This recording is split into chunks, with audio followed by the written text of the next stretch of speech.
আমরা পাশের রুমে থাকতাম, থাকার পরে একটা শব্দ হয়েছে, শব্দ হলে আমরা শুনছি যে গ্যাস বিস্ফোরণ হচ্ছে লিকের থেকে। পরে আইসে দেখি যে আগুন, এরকম 3টা বাচ্চা এবং মহিলাকে আহত অবস্থায় নিয়ে আমরা সদরে গেছি। সদর থেকে যখন না রাখছে তখন আমরা ঢাকা মেডিকেল নিয়ে গেছি।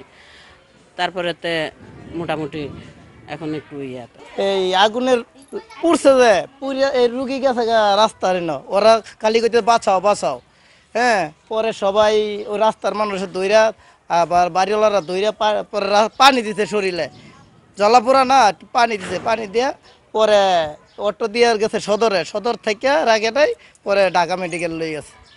আমরা এই শুনছি আমরা ছিলাম না, 8:30 বাজে বাসায় আইছি। বাসায় আসার পরে শুনছি যে আগুন লাগছে, আগুন লাগিয়ে হেরা একজন হাসপাতালে গেছে। যাওয়ার পরে শুনছি যে সিরিয়াস আসছিল, কিন্তু একটু আগে শুনলাম যে হ্যাঁ মারা গেছে। 3টা মহিলা আর একজন পিচ্ছি এতটুকু, আর একটা বড় সেরি। হাসপাতালে লয়ে গেছে, রাত্রে হাসপাতালে লয়ে গেছে, সদরে লয়ে গেছিল, সদরতে পরে ঢাকা লয়ে গেছে, সদরে রাখে নাই।